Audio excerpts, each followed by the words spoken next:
Hello and welcome to my brand new Uplifting Trance 2 series. I'm Demis Hellen and I will be your tutor throughout this beginner's course where we're going to produce an uplifting trance track from start to finish.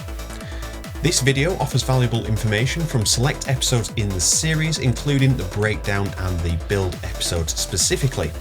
If you do enjoy the video and you want to continue and unlock the Uplifting Trance 2 series, then you can follow the link in the description to find out more. So with this one, instead of that being a C, I'm going to make that a B, and then I'm going to add in the D here for now. So let's just have a listen to that, and then this, in fact, D up at the top, and then we can add in an extra layer here, which will be the B, so you get that sort of simulation of the note dropping just one.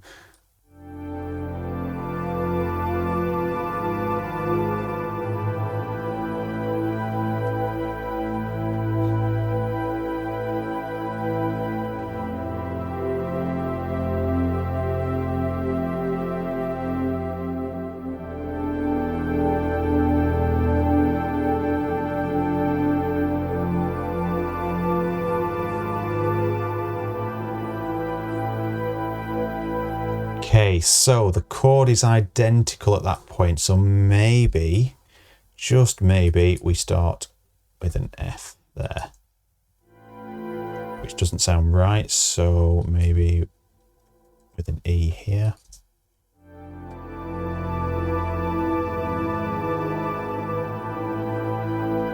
There we are, that works better. It's just that note there tying it round because we've got this movement happening down here.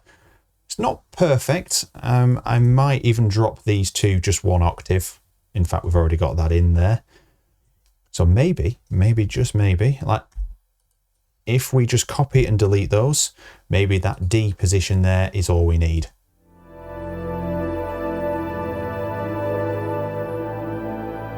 Yes, that's all we need. So you can choose whether you have it up here or you have it woven in. Woven in sounds a lot better to me than just being high up, because there's no B at this point, it's down here in this chord. So that sounds good to me. What we can do now is delete these three. So also with this part, we are going to reduce that high pass. I am going to introduce also onto this mix channel for the leads some reverb. So we're going to use the Tal Reverb 4 plugin. I'm just going to drag the wet up so it soaks the sound entirely. So the low cut, I'm just going to cut out, say, up to 400 hertz, so we're not getting too much muddiness coming from this. And the same again, I'm just going to click right, click the wet control, and there it is. And we're going to do the same again, make sure this is at 0 for this point and at 0 for this point. Let's increase the dry wet.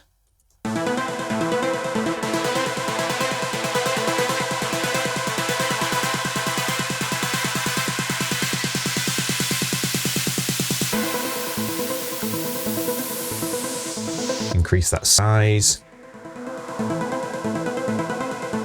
About 800 hertz on the rollout sounds better.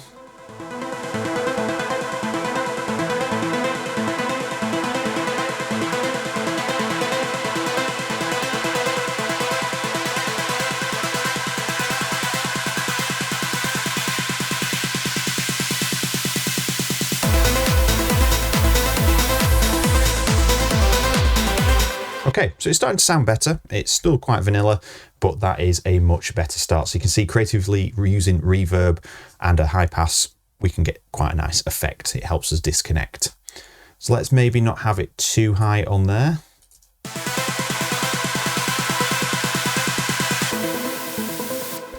So another trick for this is to reduce the level just ever so slightly. So you can see the volume is already set here, but I'm going to use a gain plugin so we're not having to automate the faders on here. So gain, kilohertz gain.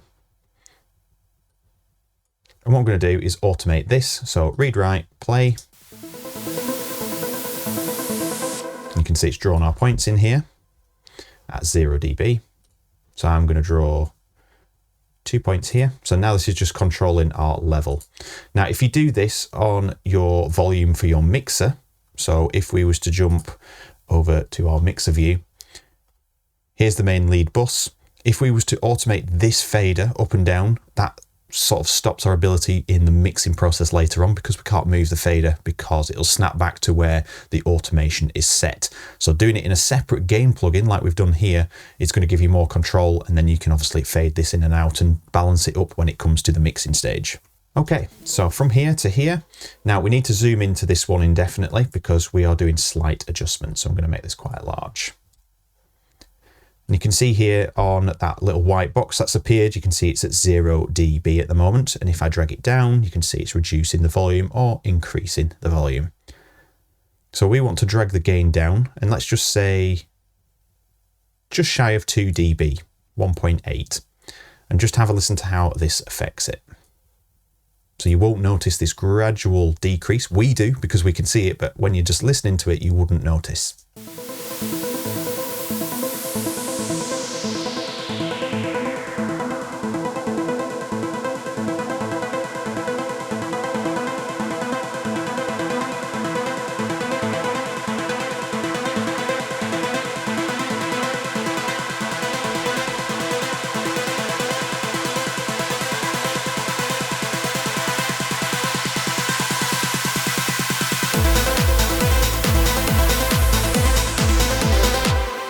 So it does increase that drop vibe. It gives you a bit more of a transition instantaneously because we've got used to it rolling out with the high pass, the excessive reverb, and also it's getting quieter, but you can't tell. If you go too far, if you did that, say 10 dB, you'd notice that the melody was disappearing.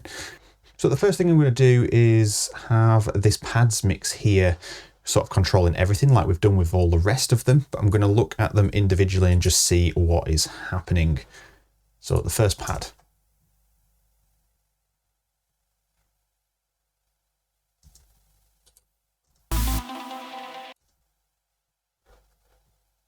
Which we have no sound on, so that's not actually playing. See, no bus on our second. So we can see the two pads have got no bus, which is odd because it should be going to this break pads here. So sometimes this does happen. This is great it's happened, so you can see how to sort it.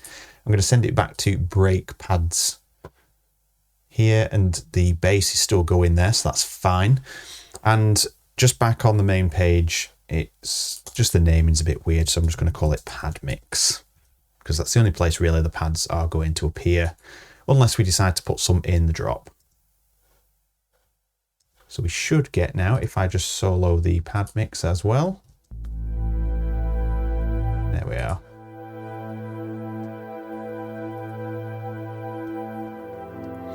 So I'm just going to throw some Nova EQ on here.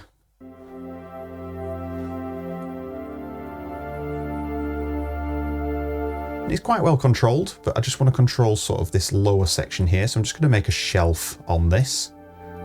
Again, we don't want to remove the energy. We just want to shift it a little bit.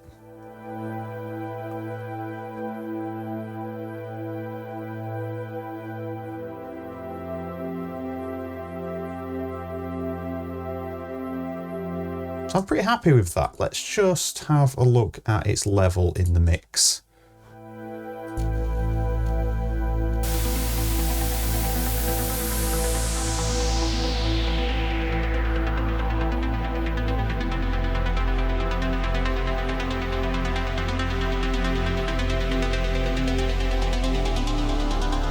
Okay, so it works, but I think we need to open this pad here a little bit more to get some more context on that. So for now, I'm just going to open this pad.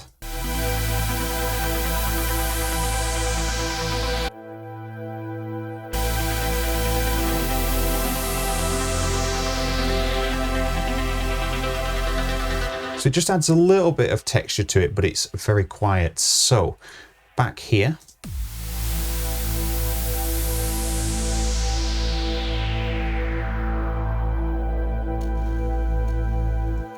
so let's look at our pre's on the mixer for this one. We can see we've put a -6, so it's pretty quiet already. So I'm going to do a -3. I'm just going to double the level of it, its current position.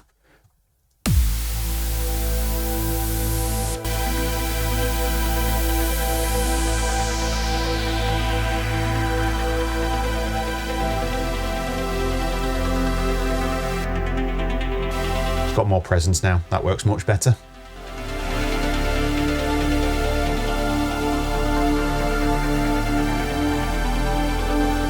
I might just filter that out there.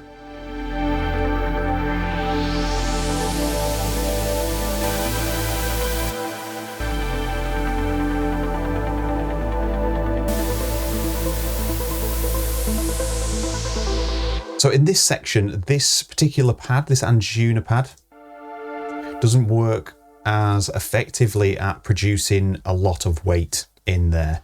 So if you listen to it in its entirety here, it's provided a nice soft touch to the low end, but it's not providing sort of the power that I was expecting. So we're going to duplicate this track.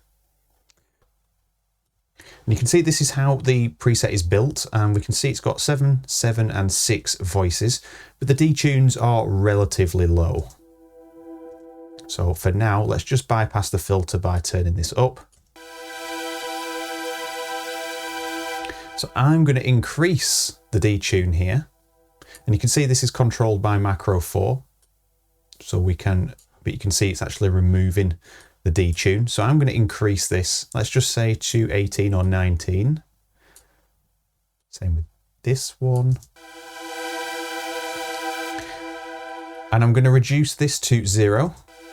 And then I'm going to drag it down by holding shift and just dragging down, and it'll put it 1 octave below. And I might just go with this one as well.